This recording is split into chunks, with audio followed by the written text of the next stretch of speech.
হয়েছে যে এটা টোল ফ্রি করার জন্য উদ্যোগ নেওয়ার জন্য। আমরা এ পর্যায়ে চাঁপাইনবাবগঞ্জ সদর, চাঁপাইনবাবগঞ্জ এক আসনের মাননীয় সংসদ সদস্য ডক্টর কেরামত আলী স্যারকে কথা বলার জন্য অনুরোধ করছি। আসসালামু আলাইকুম ওয়া রাহমাতুল্লাহ। বিসমিল্লাহির রহমানির রহিম। সংগ্রামী ভাই সব, আপনাদের এই মানববন্ধন আমাদেরও মানববন্ধন।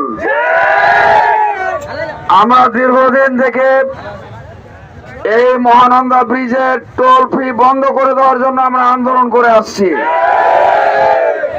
আমরা অনতিবিলম্বে এই টোল আদায় বন্ধ করে দিয়ে মানুষের চলাচলের সুযোগ করে দিতে হবে। কোন ধরনের যানবাহনের টোল আদায় করা যাবে না। আপনারা জানেন এরকম ব্রিজ আমাদের পার্শ্ববর্তী আরেকটি ব্রিজ হয়েছে, হাসিনা ব্রিজ।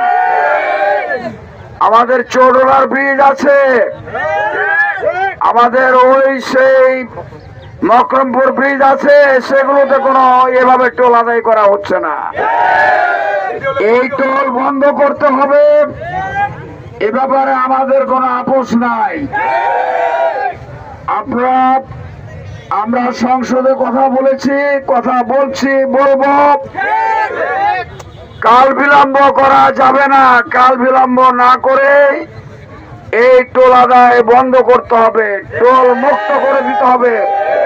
এই আশাবাদ ব্যক্ত করে কর্তৃপক্ষকে আবেদন জানিয়ে আমার বক্তব্য শেষ করছি।